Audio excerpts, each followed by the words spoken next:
His name is Anwar Raslan. Today, a German court sentenced the former Syrian colonel to life in prison for crimes against humanity.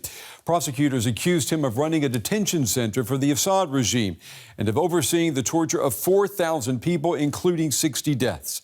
Raslan became a refugee and arrived here in Germany in 2014. He thought that he had left the civil war and his dark secret behind him. And he did, for a while. But today, his past and the forces of justice, they finally caught up with him.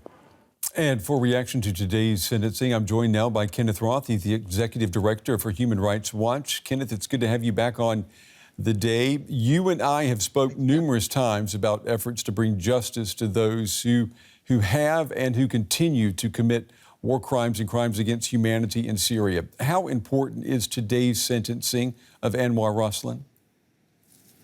This is a truly historic moment. It's the first judgment of its sort. And to put this in perspective, the Assad government in Syria has pursued this war really through a war crimes strategy. That's been the entire way they fought the war. They have deliberately bombed hospitals and schools and marketplaces. They've used chemical weapons against their own people. They've used starvation as a method of war. And the issue here in this trial was the pervasive use of arbitrary detention, torture, and indeed thousands of executions. Now, the Assad government denies all of this. The obvious place to have held a trial would have been the International Criminal Court, but Syria never joined the court, and the only route to the court then would have been through the UN Security Council, which Russia and China blocked with their veto. So a number of governments, Germany included, helped to circumvent the veto in the UN Security Council by going to the UN General Assembly and getting it to create what's known as the International Independent Impartial Mechanism, or the IIIM for Syria, which is basically a prosecutor without jurisdiction. So there is today a French prosecutor sitting in Geneva collecting evidence of these atrocities and making it possible for a prosecutor in a small town like Koblenz to pursue a case like this, because in fact there are now reams of records about the atrocities, about the chain of command, and so it is possible to exercise this concept of universal jurisdiction. That is to say, the ability to pursue things like war crimes, crimes against humanity, torture in any available court. That becomes more possible now because of this repository of evidence sitting in Geneva. That was an important part of the trial in Koblenz, and this is now an historic step forward, an actual fair trial and a conviction. And Kenneth, what you're saying is that we would maybe have gotten to this verdict earlier. We would be seeing even more trials if it weren't for China and Russia standing in their way. Are you saying that they are protecting war criminals inside of Syria? Well, it's worse than that. I mean, yes, China's protecting war criminals. Russia is participating in the war crimes. If you look at the bombing today, or until quite recently, of the hospitals and the schools and the markets and the apartment buildings, more often these days, that's Russian jets rather than Syrian jets. So, Russia is completely a partner in the crimes of the air war. Russia isn't as present on the ground for the kind of torture that was the focus in Koblenz, but Russia has a direct, personal interest in avoiding accountability for these war crimes because it is an active participant in these crimes. Why aren't we calling them out there more at the UN Security Council, for example?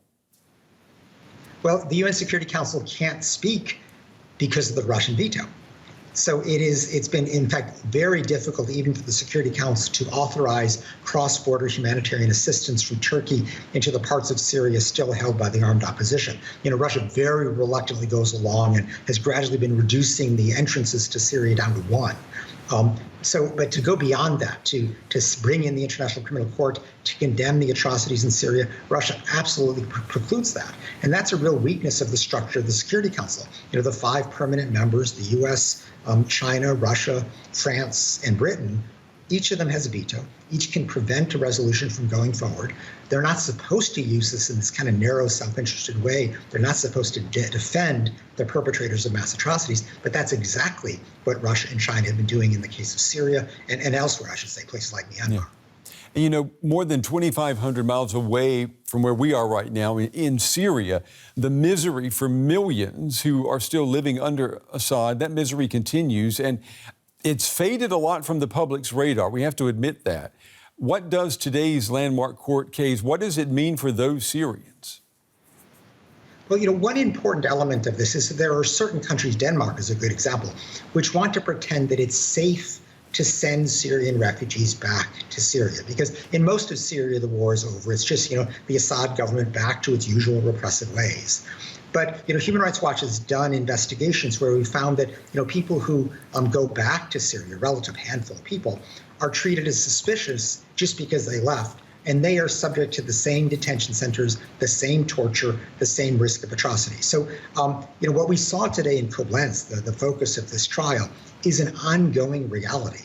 And we should remember this. I mean, Germany's been very generous in allowing in Syrian refugees, but other countries just can't wait to send them back. And that is completely wrong because it would be sending them back to the persecution that was the heart of this trial.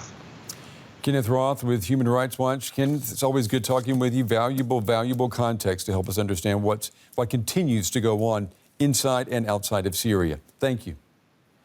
Thank you.